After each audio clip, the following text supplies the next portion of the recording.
Hello ladies and chaps, and a jolly good welcome to you. I am Baron Quertier. Thank you ever so much for joining me for yet another Hellion update video.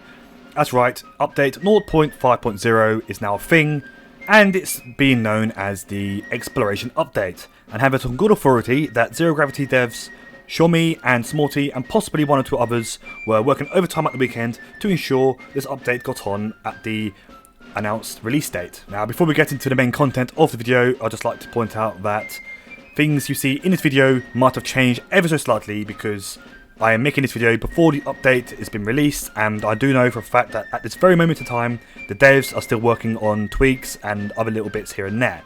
And secondly, if things appear rushed in this video, it's probably because it is. I'm ever so short on time, and I was halfway through editing a video when, for some reason, my computer lost a file. I couldn't get it back. I've tried everything. So I am, at this moment, a gnat's dick width away from rage quitting making this video. But anyway, let's get into the features. So I'm just going to go through the lists on the patch notes I have here, and basically try to explain a little bit about each one. Starting off with effects added on low HP modules. So now when you're inside a module or near a module that's close to its end, it's on its last legs, it's been knocked about, it's low on HP, it'll look and sound something like this.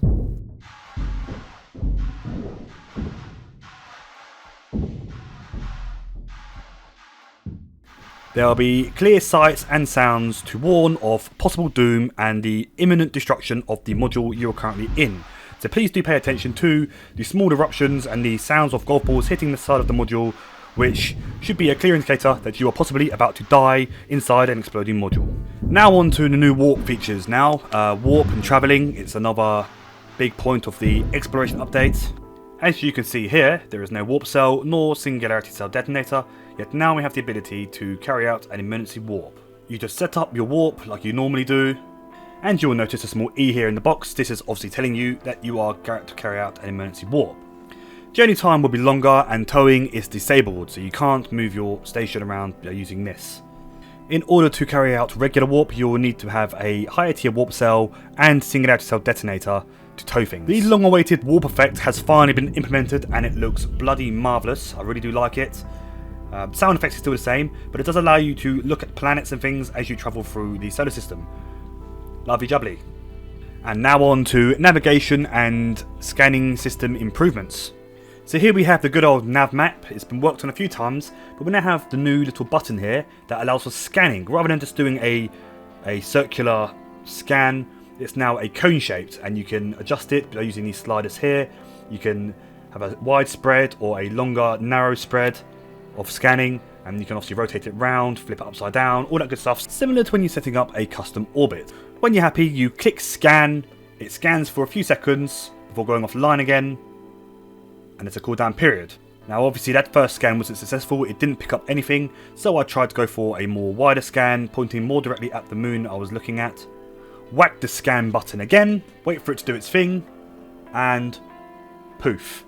There you are, you have two pink sphere-shaped clouds, and they are unidentified items that you can go and explore and see what they are. Now one looks like it might be a station of some sort, the other one I don't know what it is. You have to go and explore it and find out. It adds a bit more of an element of excitement and surprise to looking around the system. You don't know what you're going to find. Now included with this new mechanic comes this item here, the radar system. It comes with its radar signal amplifier part, which is also a tiered item, and this obviously will boost your scanning ranges and that kind of thing, make it more efficient. Now, many of the testers do feel that this new mechanic will need nerfing. It is very powerful, and it will mean you have to move outside of the Quertier starting area in order to be safe from imminent scanning. Quertier is likely going to become a war zone with high levels of PvP. Possibly, this is all speculation of course, but simply moving your station, your outpost and your station into a higher orbit might not be the way to survive now. It's only going to help you so much. I did forget to mention that scanning is blocked by moons and planets and all that kind of stuff. Another improvement is map objects persistence. I'm not entirely sure what that means, but some of you more brainier folk out there can probably figure it out. I'm assuming it means that things on the map will act differently now to what they were before. And finally now onto another big massive new feature to the game, and one of my favourite new features, Advanced Start Locations. There are 3 new start locations, almost like scenario starts. You have Stranded Miner, Jailbreak and Sons of Earth starting locations. None of them are for the faint-hearted. Our best and most experienced players of the game actually struggled to complete these starting location scenarios, escaping from stations and things like that. One of these scenarios leaves you with little choice but to go a couple of rounds in the ring unarmed with some turrets, so have fun with that. During my own personal testing of these scenarios, I found that taking one wrong path or one wrong move may result in you dying from simple things like suffocation, and that a risk is required in order to escape from these stations.